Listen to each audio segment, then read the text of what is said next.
Welcome, listeners, but take heed. We will say whatever we need to share our knowledge, thoughts, and joy, and even things that do annoy. So join us now, but be aware. We have a tendency to swear. We'll dial it back a little bit. But frankly, we don't give a shit. Welcome to Just Keep Rolling, a Harry Potter book movie compare and contrast podcast. I'm Katie, and sitting across the internet from me with eyes as brown as chocolate pudding is Ellen. Damn it. Now I want chocolate pudding. Pudding is good stuff, but we should probably do the episode first. Podcast now, pudding later. Yeah, okay. Last week we discussed Chapter 1, Owl Post, and its corresponding film scenes. This year starts off with a trip to the Department of Backstory. Unless you're watching the movie, in which case it totally doesn't. Hermione sends Harry a broomstick servicing kit for his birthday, unless you're watching the movie, in which case she totally doesn't. Ron's gift for Harry is a sneakoscope, unless you're watching the movie, in which case it totally isn't. Hagrid gave Harry a homicidal hardback, unless you're watching the movie, in which case he totally didn't. And Harry doesn't use magic outside of school, unless you're watching the movie, in which case, he totally does. During episode 38, Very Harry Hair, we had two Potter ponderings. The first one was, what do you think about Harry's nighttime practicing of magic in the film? Carly said, bruh, like what? Makes no sense, even if they don't acknowledge that rule of no magic at home until the fifth movie. But they do mention it at the end of the first film, when Hagrid tells Harry he could threaten Dudley with a pigtail, and Harry reminds him that he's not allowed to do magic outside of school. Plus, as we will discuss in this episode, Vernon flat out tells Harry that he isn't allowed to do magic outside of school when he's trying to leave. So, it's definitely a contradiction, even within the film itself. Yeah, most of our keepers are definitely of the mindset that it wasn't a great addition. Jackson pointed out that it was dumb, because he later tells Fudge he broke the law. Alice is on the same page, saying it annoys her since there are other occasions where they aren't allowed to use magic outside of school. Quincy and Jen both think it makes no sense, and Kenneth said that it goes against canon to have Harry practicing magic. Which it technically does since the books are what's considered canon, and Harry does not perform spells under his covers during the holidays in the books. Yeah, but it made for a dynamic opening. Max also thinks that it was a good way of showing a change in the theme for the films, especially since up until then, Harry had only cast 3 spells in the films. Which in that sense, yes, it was definitely a shift. Just to be contrary, or as he put it, to be a stinker, Dave said, unpopular opinion, but when I read the books and it wasn't in there, I said, that's not how it happened in the movie. Well, I mean, he's not wrong. It wasn't how it happened in the movie. He also just received the That's Not How It Happened in the Movie t-shirt that he ordered off of our website. I'm still partial to saying that's not how it happened in the book, but I had to make both versions to keep it fair. We just got ours not that long ago, too. Eventually we will be allowed to be in the same room again and actually get a good picture of us wearing them. In the meantime, don't forget to check them out at justkeeprolling.com, along with all of our other merch. Yep. And our other Potter pondering was, what is your opinion on Alfonso Cuarón as director? Carly is on the same page as us, saying that Alfonso Cuarón is her favorite director. The music, the costumes, Harry's hair being right, the music. She also added on that she loves that we talked about Alfonso Cuarón and how he directed A Little Princess. That movie was basically her first intro into the witchy life, and a big reason she was a daddy's girl growing up. Prisoner of Azkaban was also such a game changer for the Potter series. It got that darkness that happens in the book and the witchy aesthetic. It's just amazing. His directing style is phenomenal. Emma also said that she loves Alfonso Cuarón. She felt it stepped it up and started to prepare us for the darkness ahead. Jackson said that he thinks he's a great director. Which Jen basically agrees with, but also says that she didn't really care for him directing this.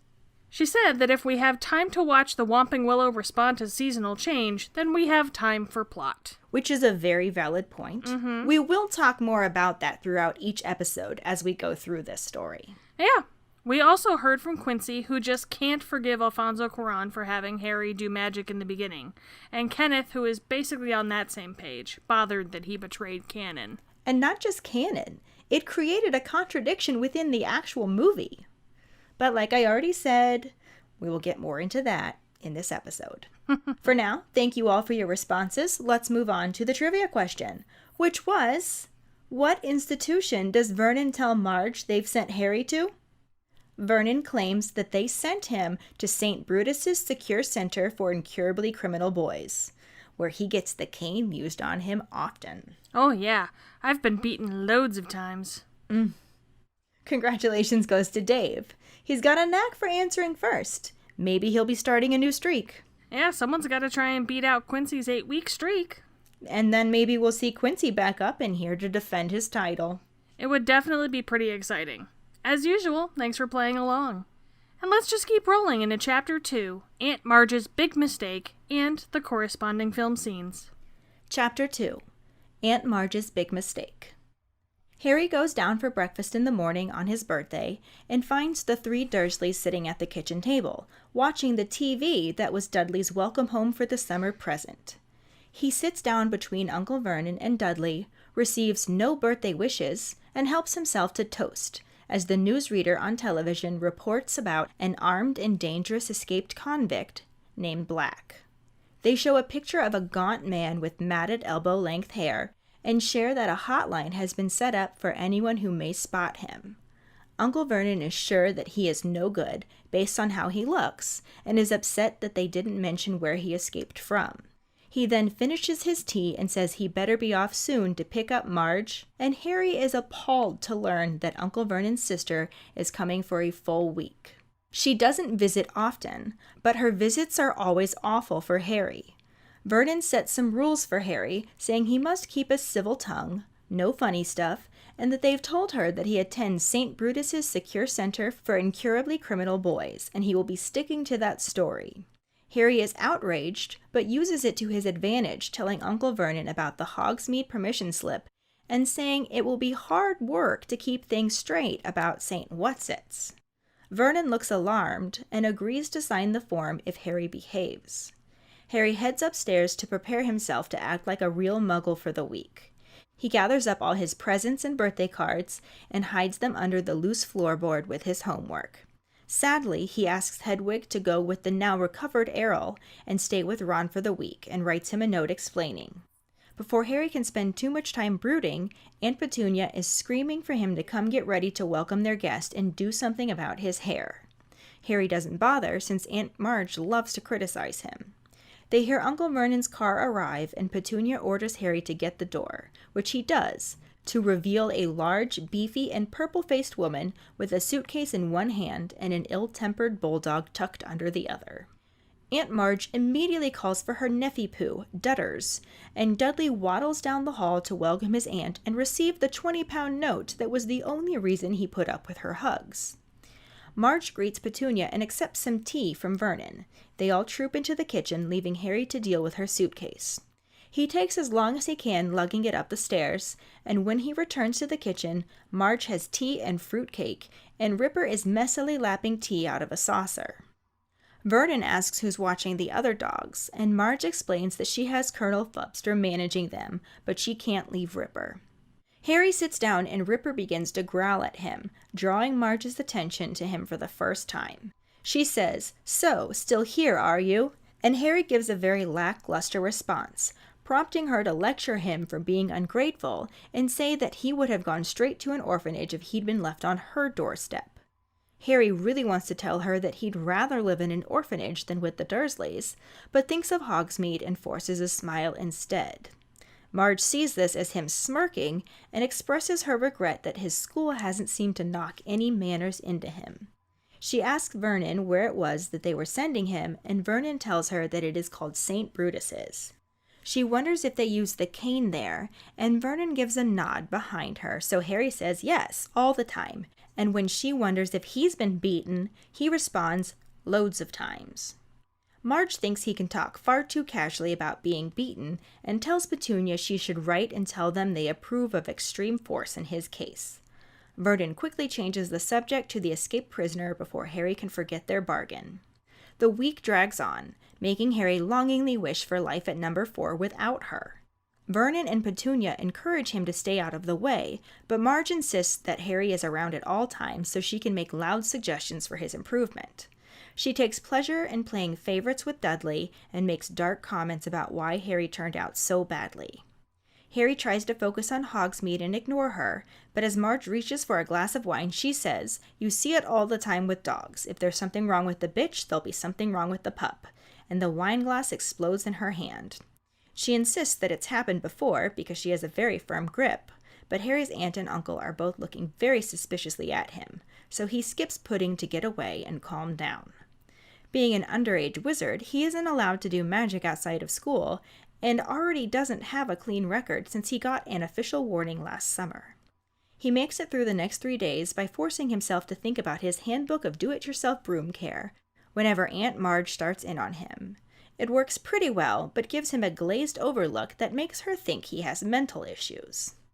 But finally, the last night of her visit arrives, and Petunia cooks a fancy send-off meal that they make nearly all the way through without any mention of Harry's faults. But then Uncle Vernon brings out the brandy and offers some to Marge, who had already had a lot of wine.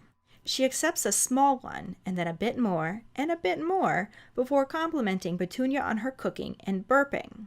She calls Dudley, who is eating his 4th slice of pie, a healthy-sized boy, saying he'll be a proper-sized man, like his father, and accepts more brandy before turning the conversation towards Harry.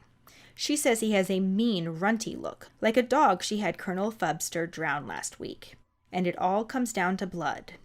Harry desperately tries to think about his handbook to tune her out, but Marge goes on to tell Petunia that it's nothing against her family, but her sister was a bad egg who ran off with a wastrel, and Harry is the result.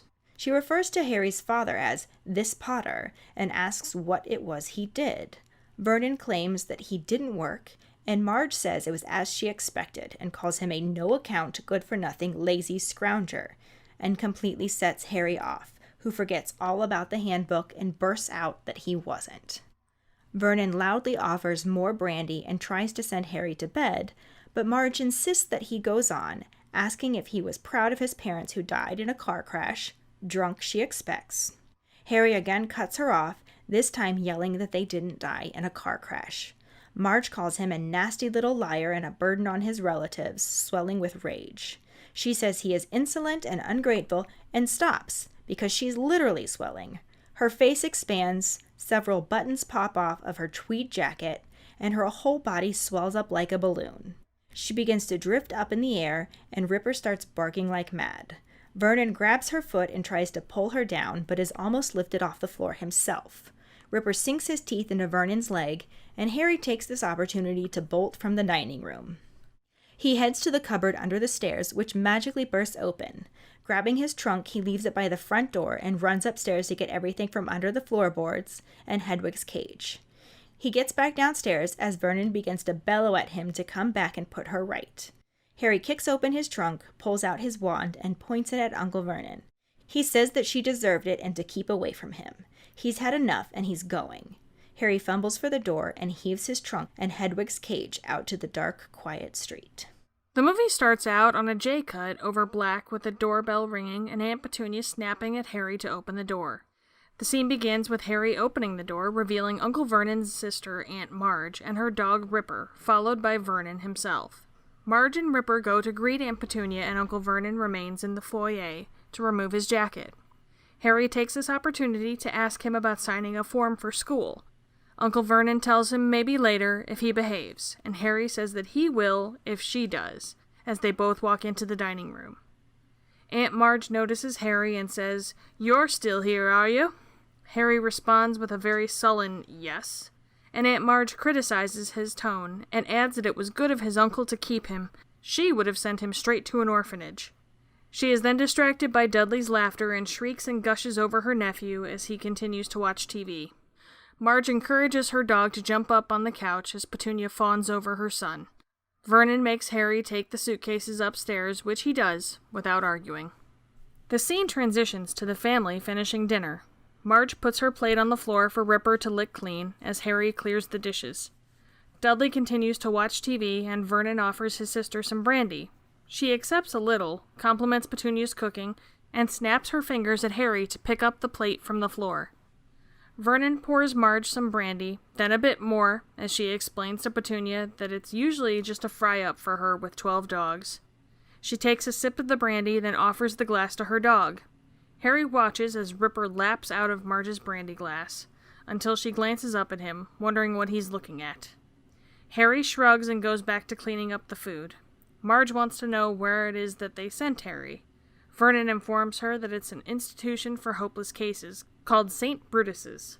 She turns to Harry and asks if they use the cane there, and following a look from Uncle Vernon, Harry says that, yeah, he's been beaten loads of times. Marge expresses that she thinks people who deserve it should be beaten, and tells the Dursleys that they mustn't blame themselves for how he turned out, since it has to do with bad blood. She goes on to ask what Harry's father did, and Petunia says that he was unemployed. Marge then assumes that he was also a drunk, no doubt, causing Harry to get angry and shout that his dad wasn't a drunk. The glass in Marge's hand shatters, startling everyone except Marge, who insists she has a very firm grip. Vernon tries to send Harry up to bed, but Marge insists he stay to clean up the glass, then goes on to blame it on Harry's mother instead, comparing it to dogs and saying, "If there's something wrong with the bitch, then there's something wrong with the pup." Harry completely loses it at this point and screams for her to shut up. The lights start to flicker and the house starts to rattle, and Aunt Marge puts up a finger and gears up to tell Harry off. Before she can say much, her fingertip starts to swell, then the rest of her. Dudley is finally distracted from his television as she blows up like a balloon and floats up into the air, beads scattering from her bursting necklace and buttons popping off her blouse and smacking him in the face. Marge screams for Vernon to do something, but he is distracted by Ripper, who sinks his teeth into Vernon's leg. She floats up to the ceiling and bounces out the French doors, through the sunroom and into the yard. Vernon runs after her, with Ripper still attached to his leg, and grabs her by the hands. He is also lifted off the ground, and lets go before he gets up too high. He falls to the ground and Petunia shuffles up to him. The two of them watch Marge drift off into the night as Dudley returns to watching TV and eating his dessert off his bibbed napkin. Vernon continues to scream for his sister as Harry runs upstairs to his room, upset at what happened. He looks at the framed picture of his parents and the camera zooms in on them, dancing and happy. The scene cuts to Harry dragging his trunk down the stairs and being intercepted by Vernon, who screams at him to bring her back and put her right. Harry refuses, saying that she deserved what she got. Vernon charges at him, but Harry pulls out his wand and tells him to keep away. He backs off, but also reminds Harry that he isn't allowed to do magic outside of school. Harry says, "Try me," and Vernon continues to back away while stating that they won't let him back now, and he has nowhere to go. But Harry doesn't care because anywhere is better than there. Harry walks out of the house and wheels his trunk down the street, with Aunt Marge screaming off in the distant sky. So in this section, we had a much easier time lining things up, as the film stayed pretty close to the book here. Yeah, as usual, there was definitely some streamlining and an uptick in drama, but now that we are 3 stories in, that really shouldn't be in the least bit shocking. Not even a little bit. The book chapter starts out on the morning of Harry's birthday, which is, of course, completely ignored by the Dursleys. He heads downstairs to breakfast, where the satchels of assholes are already eating and watching TV on Dudley's welcome home for the summer present, since the walk from the main TV to the kitchen was just too far.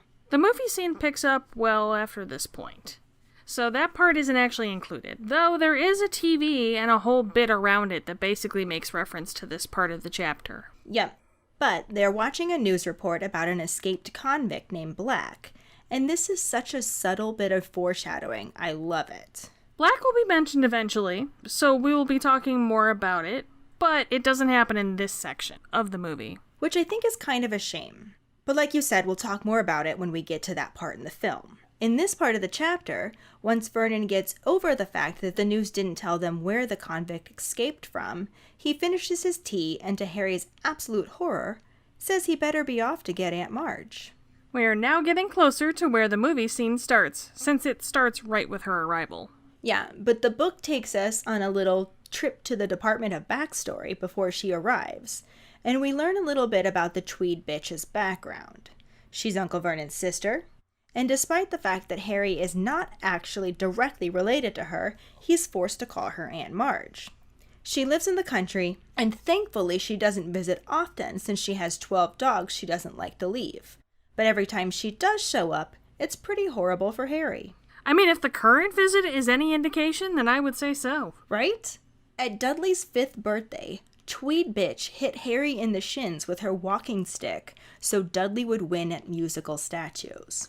And if Dudley was just turning 5 and is a month older than Harry, she legitimately just hit a 4-year-old. Which is awful. Mm-hmm. Then, a few years later, she showed up for Christmas with a toy robot for Dudley and a box of dog biscuits for Harry. Hashtag why bother? Though, honestly, I know this isn't what is meant by the gift, but considering how much she loves her dogs, it seems almost nice in a really, really, really weird way that she was willing to give those dog biscuits to Harry when she could have given them to her dogs. Really weird way is a hell of an understatement. I don't know that I would call it nice. Maybe they were gross biscuits the dogs refused to eat?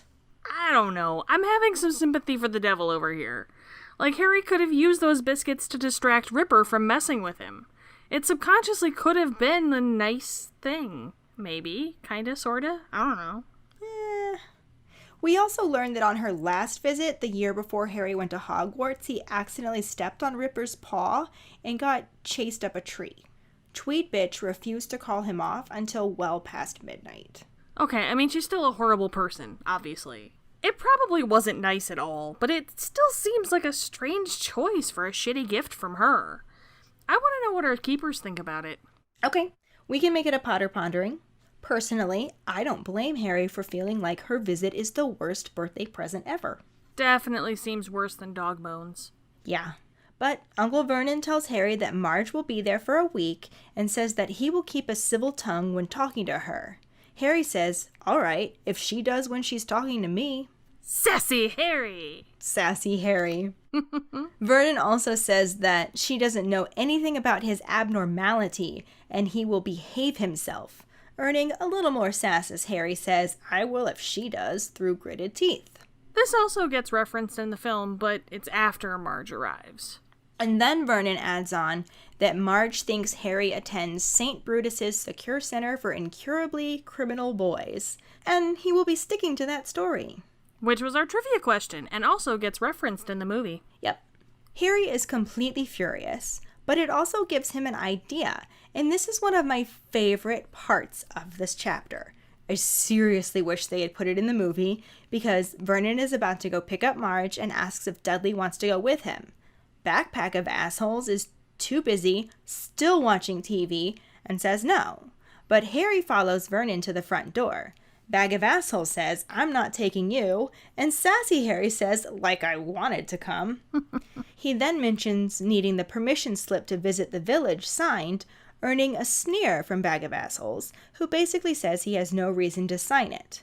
Until Harry full-on blackmails him, saying it will be hard work pretending like he goes to St. Whatsits. Yeah, a similar conversation happens in the movie, again, after Marge has already arrived, but it is tame compared to this. Extremely tame. Again, one of the few times that the book is a little more dramatic than the film, because Vernon panics and yells out, St. Brutus's Secure Center for Incurably Criminal Boys. And Harry's just like, yeah, there. And calmly says, exactly. It's a lot to remember. I'll have to make it sound convincing, won't I? What if I accidentally let something slip? Accidentally, with air quotes, masterfully done, Harry. Mm-hmm. And of course, Bag of Assholes threatens him with violence. But Harry just points out that knocking the stuffing out of him won't make Aunt Marge forget what he said. And if he signs the permission form, he won't forget where he's supposed to go to school, and he'll act normal and everything. Vernon agrees that if Harry keeps to the story, he will sign the form, and then heads off to get his sister. Harry gathers up all his stuff to hide, and has Hedwig go back with Errol to stay with Ron, so he can truly live like a muggle. Then the handbag of assholes is yelling at him to come get ready for their guest, and to fix his hair. His very hairy hair. Though with all that hairspray, I'm pretty sure it's staying messy. This is finally where the movie comes in, starting on a doorbell ringing and Aunt Petunia snapping at Harry to open the door. As I mentioned, the movie scene starts right on Aunt Marge, the Tweed bitch's arrival. Which is similar to the book, since they hear Vernon's car pull into the driveway, and Petunia tells Harry to open the door. Yeah, this is pretty much the same. Harry opens the door and there is Marge, her bulldog Ripper, and Vernon.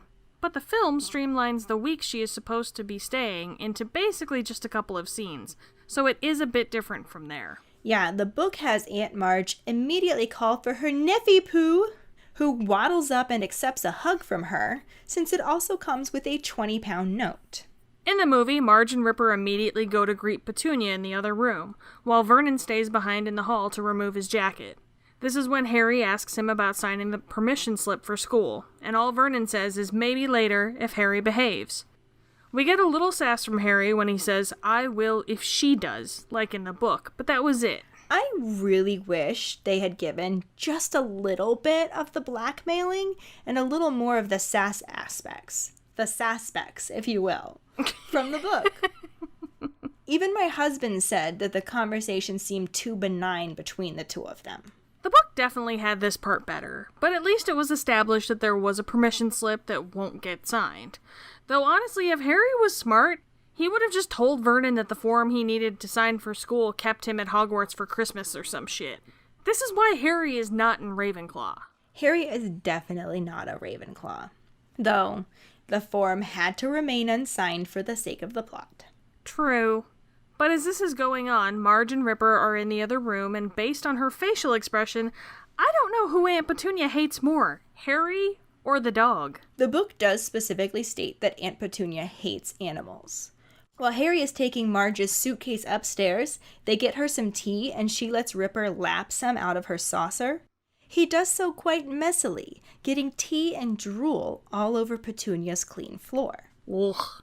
Yeah, that's not how it happened in the movie. But it does give us a clear impression of how Petunia feels about dogs.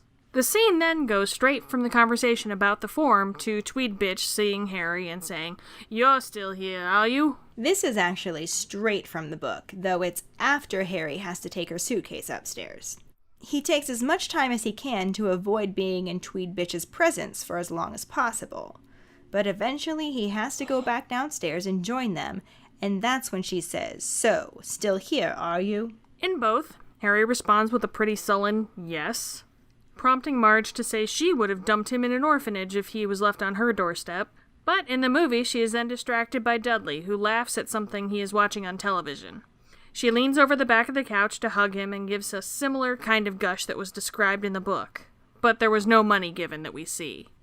Dudley actually doesn't even react to his aunt, he just keeps watching TV and eating, which does tie into the fact that Dudley got the TV as a welcome home gift. Tweed bitch then encourages Ripper to jump up on the couch, and it's really fucking rude of her to just let the dog do that without even asking. Like, shit, if that was my sister, I'd be pissed. But it definitely gave us a good impression of the kind of relationship Tweed bitch has with her dog. There is that. Also in the movie, this is when Vernon makes Harry take the suitcase upstairs. So there was some streamlining and minor changes, but for the most part, this part of the chapter and the film scene kept the essence of the first Tweed bitch encounter. I agree, because this part of the book didn't have Marge distracted by Dudley, and she went right on to wonder what Harry was smirking at after she made the orphanage comment. Harry really wanted to tell her that he'd rather live in an orphanage than with the Satchels of Assholes, but he remembers the Hogsmeade form and forces a smile on his face instead.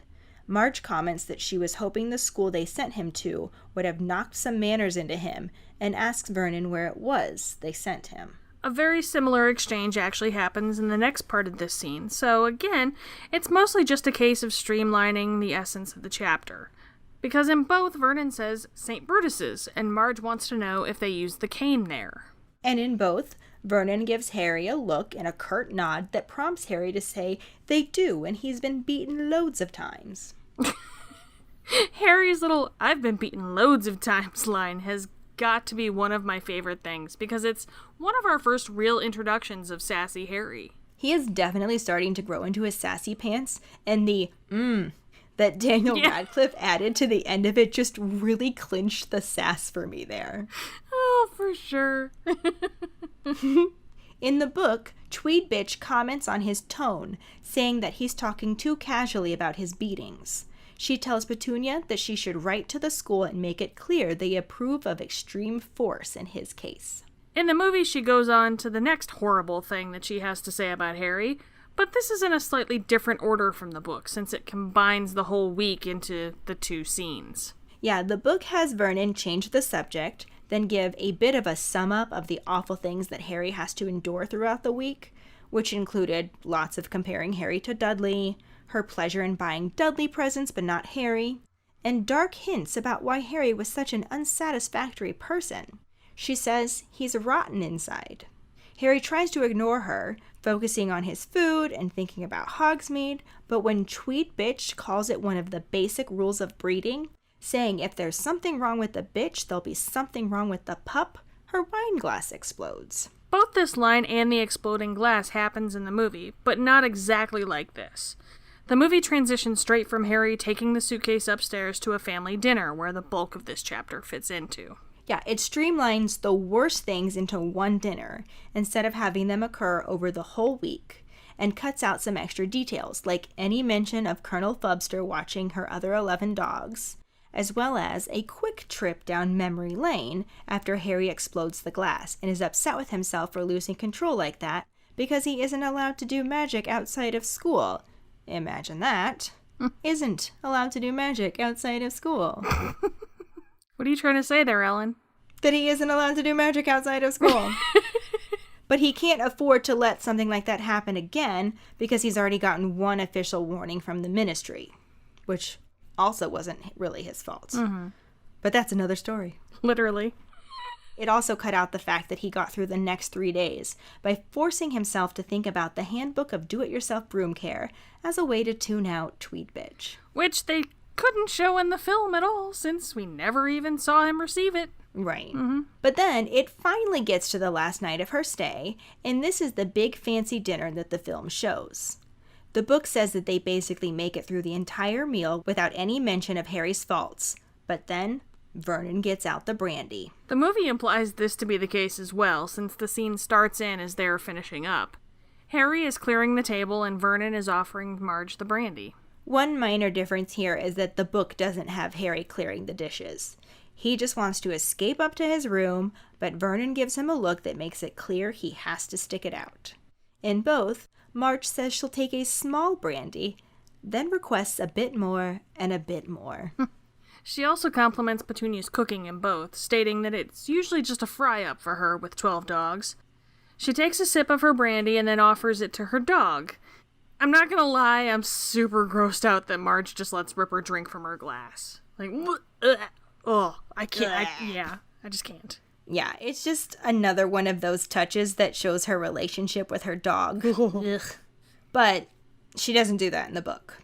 She just gives a good burp, then tells Dudley he's a healthy-sized boy that will be a proper-sized man like his father, before requesting more brandy. The book also makes it clear that she has already had quite a bit of wine, too. In the movie, Tweed Bitch notices Harry is watching Ripper drinking out of her glass and wants to know what he's smirking at.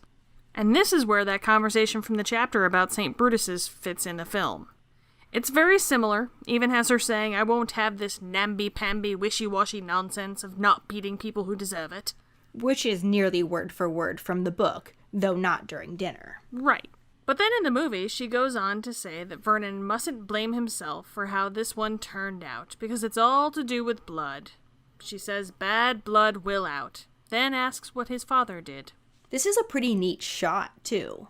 Harry is standing closest to the camera in the kitchen with his back to the satchels of assholes and Tweed Bitch as she runs her mouth.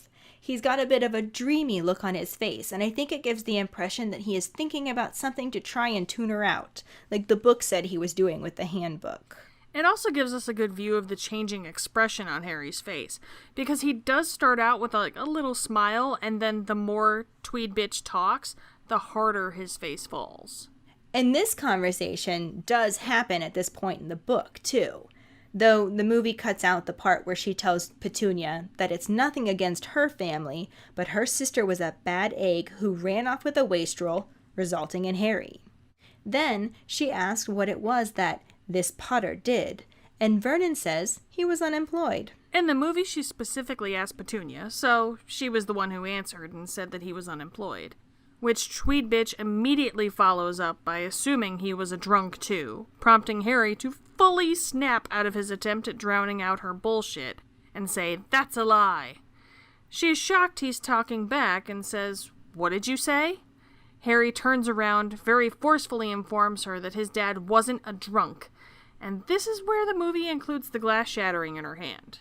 Despite the change here, and when the glass broke, and what was specifically said to upset him to the point that his emotions got carried away, I think this streamline of events played out really well for this section. Me too. It also gave a nice build-up to the Tweed bitch's grand finale.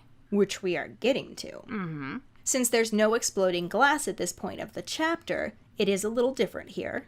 Tweed bitch hears that Harry's dad was unemployed and calls him a no-account, good-for-nothing, lazy scrounger, and is cut off by Harry saying he was not.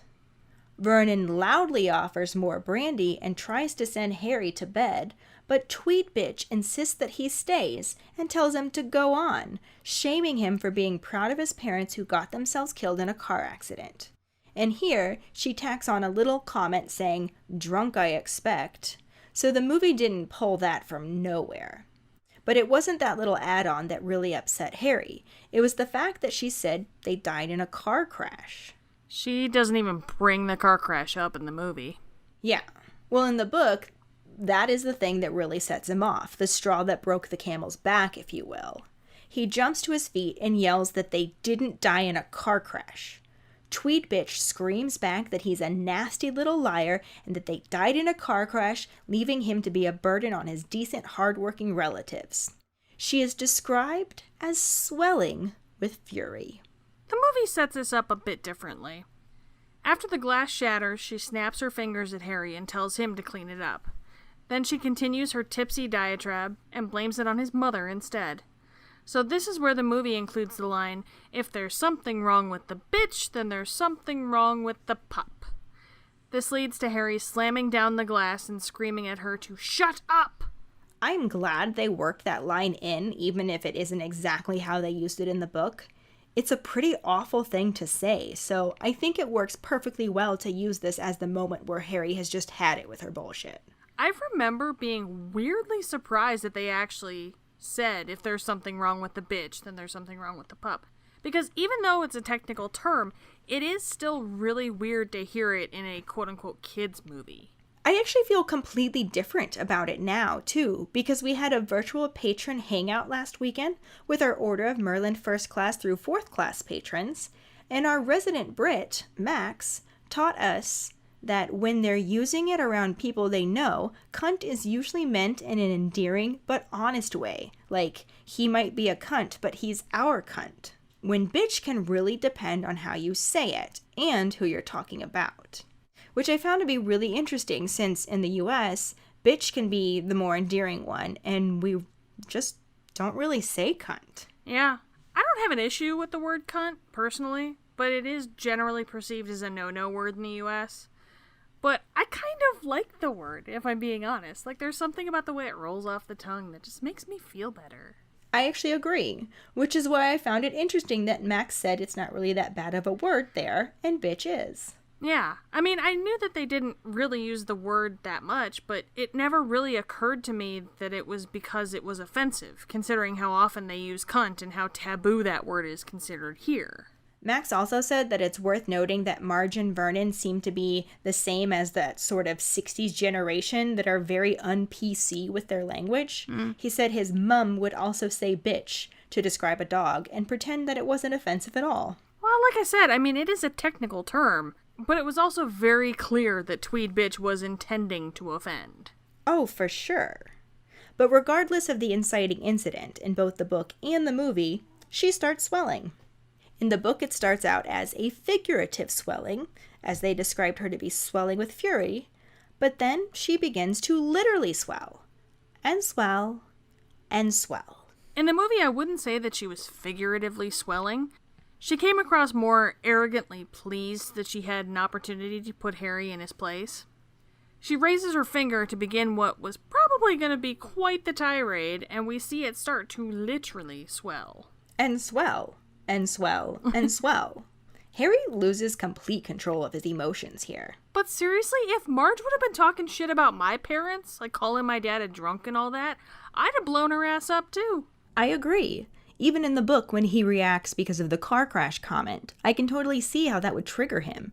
Imagine being told for 10 years that your parents died in a car crash, to then find out your only remaining family was lying to you about it, as well as various other things, such as being a wizard. Imagine then going on and finding a place in your new life, which is, in a lot of ways, so much better, but is also full of some horrors, of which you actually have only discovered the tip of the iceberg.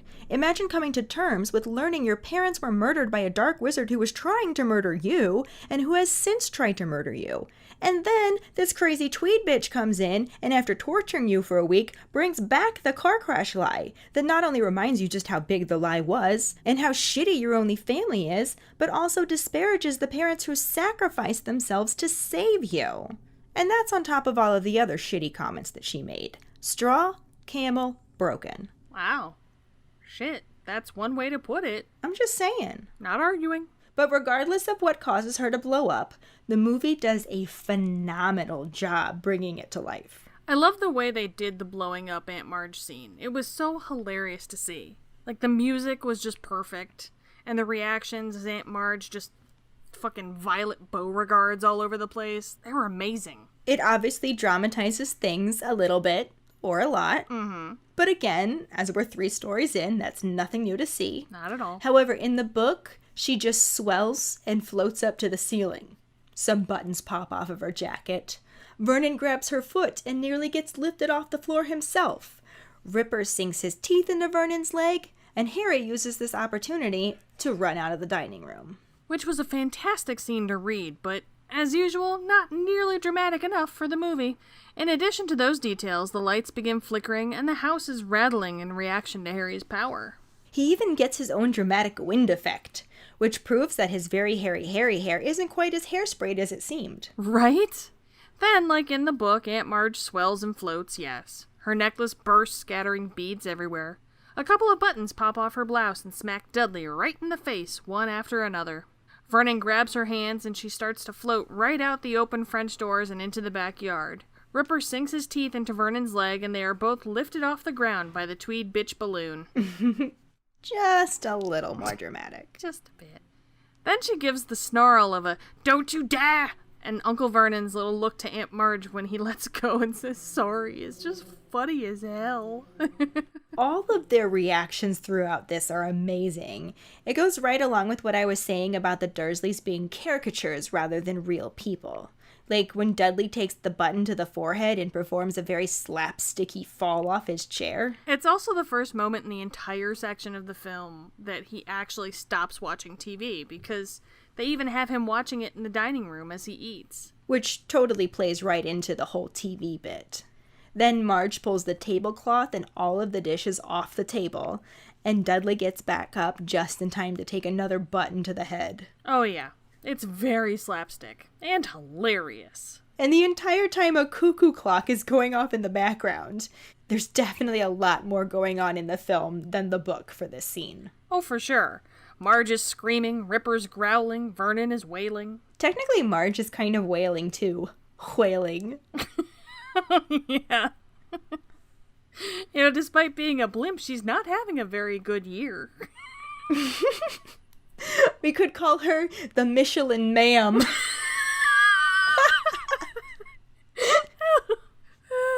Oh, I sucked you into the puns during this one. We shouldn't record this late at night. We really shouldn't. Mm-mm. Any hoodles.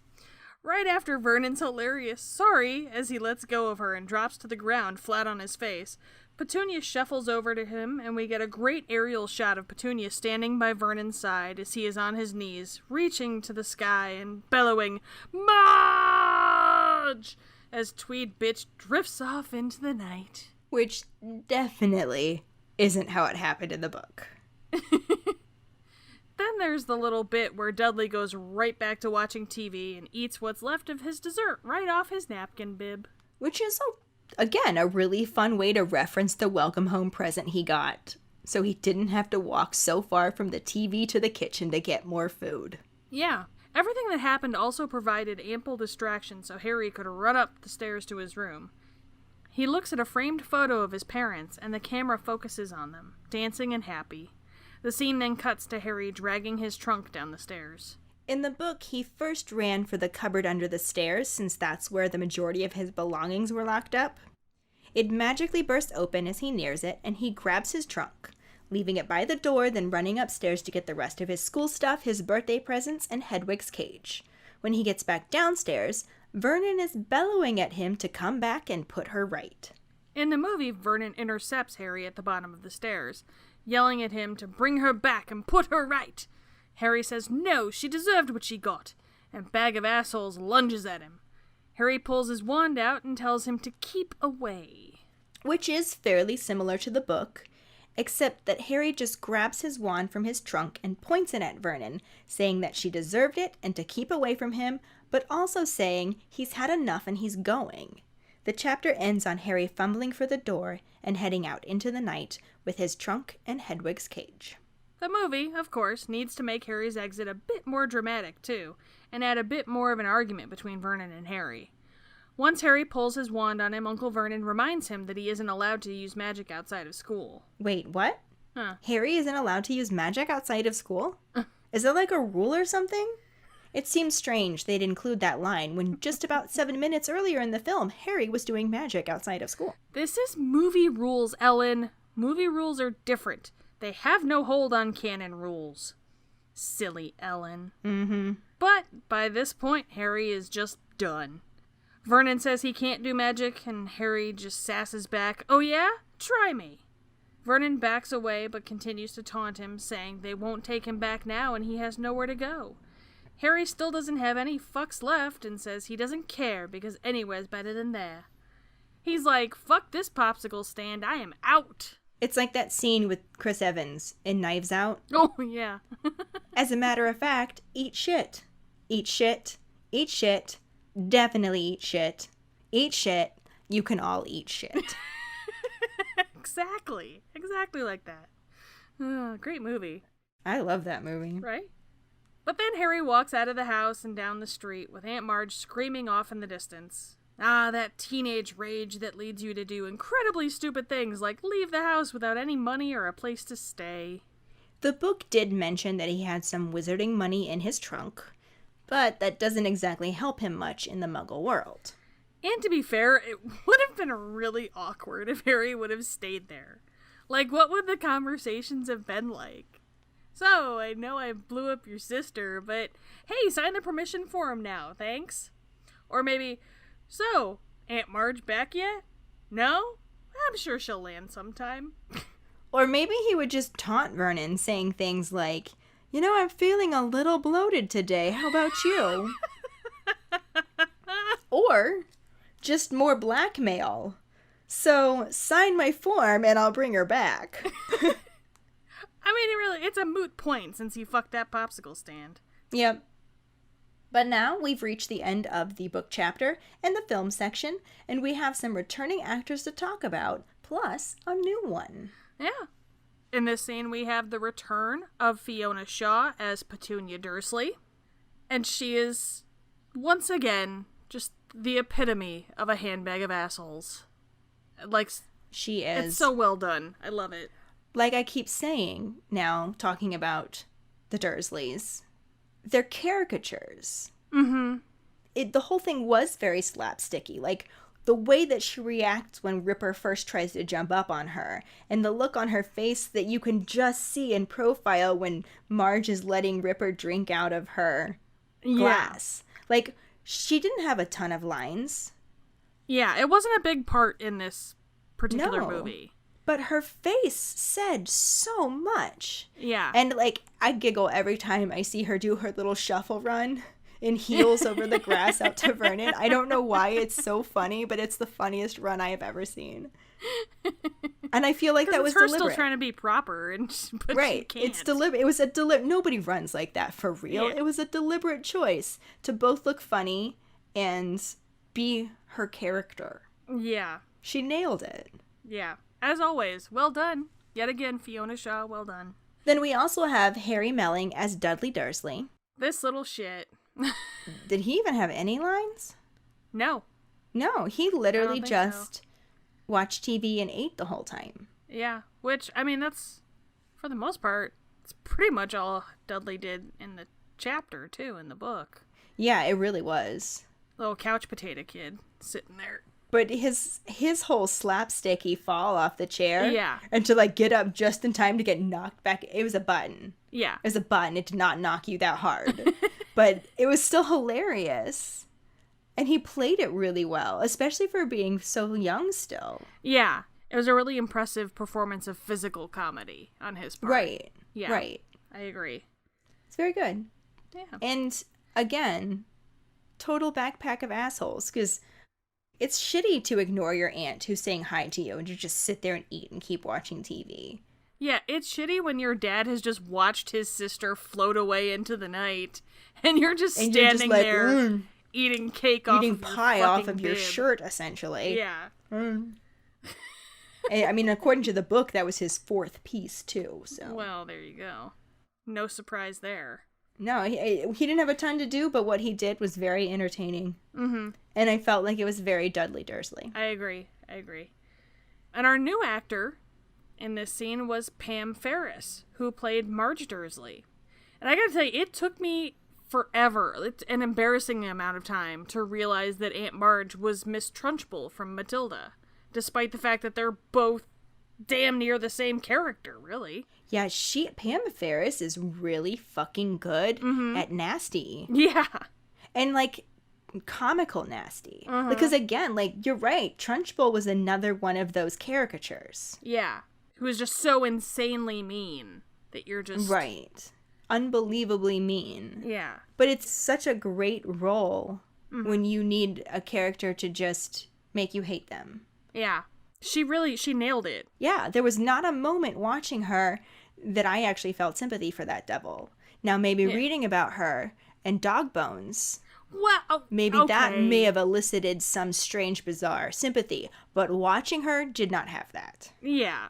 I don't have actual sympathy for her, book or movie, but... It was just, I see what you're saying, though. It was just a strange choice for a gift. It was just an odd, the Dursleys gave him, like, toothpicks and, like, old socks and stuff. Like, why would she give him dog bones? That seems oddly useful. I don't know. That's just weird. But that's why we made it our Potter Pondering, which we'll bring up right now. Let's move on to the Potter Pondering and specifically say that we want to know what you think about just how awful was Aunt Marge's gift of dog bones to Harry. Was it subconsciously kind of nice, since she could have given them to her beloved dogs instead? Or is she just a huge Tweed bitch, and we are digging way too deep into this because we did not have a lot of ponderings otherwise? Find the post on our Facebook page and share your thoughts. We look forward to reading them. I feel like some of you guys are super creative and are going to have some interesting takes on this. Yes. But this will bring us to our Sorting Hat story, which is from Eric O'Brien. He says, I'm a Ravenclaw. I started out as a Gryffindor because they were the cool kids in the series. But as I grew older, I realized just how much my A-type personality is just a non-negotiable Ravenclaw. And then Pottermore confirmed it, so Ravenclaw it is.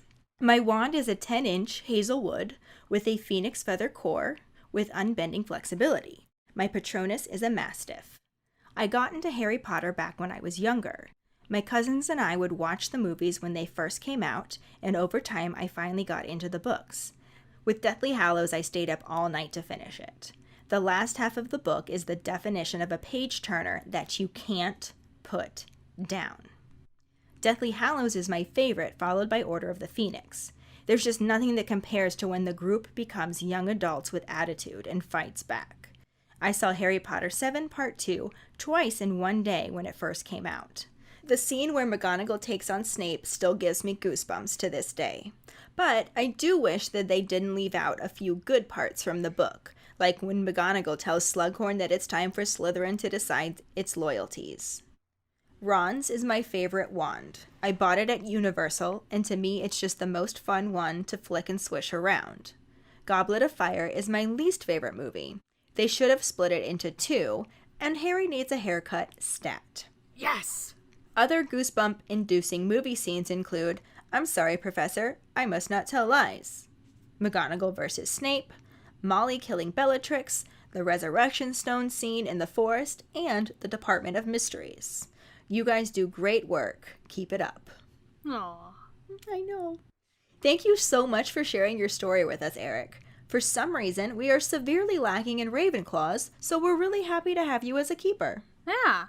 And if any of you other keepers out there listening would like us to read your Sorting Hat story on a future episode, you can email it to us at justkeeprolling@gmail.com. Let us know your house, wand, the wood, core, and length, how you got into Harry Potter, and anything else that you might want to share with us. And that'll bring us to this week's trivia question, which is, what will 15 sickles get you on the night bus? The prize for the first one who responds with a correct answer and the code word #OneNightStan will get a bitch is a witch, motherfucker's a wizard, a just keep rolling, that's not how it happened in the book, that's not how it happened in the movie, or a pride sticker. Another way to get a sticker is to rate and review us. If you are an Apple person, you can do it through the Apple Podcasts or iTunes app. If you don't have Apple, you can write a recommendation on our Facebook page. Then email us at justkeeprolling@gmail.com to let us know you did, and we'll get back to you to figure out which sticker you want and where to send it. Don't forget to find us and follow us on Facebook at JKR Podcast and Twitter and Instagram at Just Keep Rolling. Following us on Podbean at justkeeprolling.podbean.com will get you the episode as early as possible and give you a leg up in answering the trivia question. If you would like to support us as a patron for extra perks, you can go to patreon.com/justkeeprolling. As always, any support you can give is greatly appreciated.